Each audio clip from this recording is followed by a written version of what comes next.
Jai Gurudev. Today we have Patti Montella with us, sharing her profound experiences as a devotee of His Holiness Gurudev Shri Shri Ravi Shankar Ji. Patti, could you take us back to your first Shivratri at the ashram in 1998? Absolutely.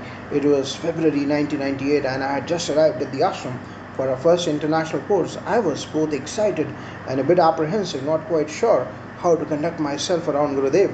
I didn't realize then that it was perfectly fine to be an enthusiastic devotee at that point. I had only seen Gurudev once. On the morning of Shivratri, I woke up suddenly around 4 a.m., driven by an intense longing to see my Guru. It was as if something inside me knew that today was the day I must see him. I quietly dressed in the dark, not wanting to wake my six roommates. My friend Victoria woke up as well, and I motioned for her to get dressed quietly. We made our way back to the Shakti Kutir. Knowing that was where Gurudev was, it was a bit nerve-wracking, navigating through the rocky paths with only our flashlight aware of the cobras in the area. We reached a small cottage and sat on a stone wall waiting. As the sun began to rise, the atmosphere became incredibly beautiful, with birds singing. After about an hour, a young man in a white kurta walked by. We asked him if Gurudev was inside and if we might see him. He just smiled and said, "Just sit and wait." Then we heard the most angelic singing. The Brahmin boys, adorned with marks of Shiva and dressed in dhotis, were carrying lamps and bells. Gurudev emerged, draped in a simple light shawl trimmed with crimson. It was a vision of purity and simplicity.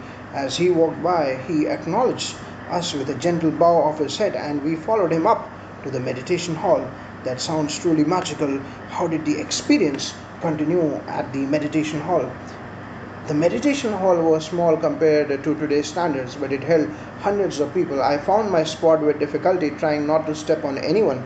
The atmosphere was solemn and filled with reverence as Gurudev began the Rudram chanting for Shivratri. During the chanting, I heard loud horn sounds from the back of the hall. At first, I thought it might be hecklers disrupting the ceremony. I felt a strong urge to get up and address it, but decided against it, trusting that others knew what was happening. Later, I found out from a friend that these sounds were part of the ritual meant to awaken the consciousness. It was all so new to me, but now those sounds have become a welcome part of the experience, symbolizing a call to higher awareness.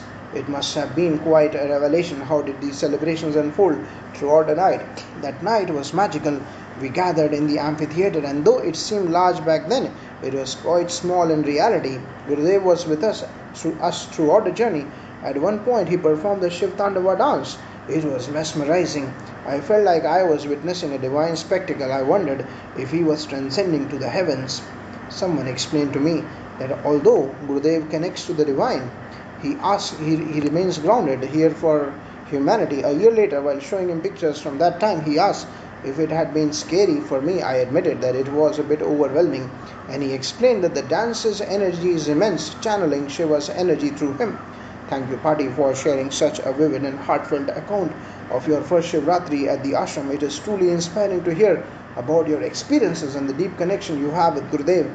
It was my pleasure. Those moments are etched in my memory and they continue to inspire and guide me on my spiritual journey. Jai Gurudev.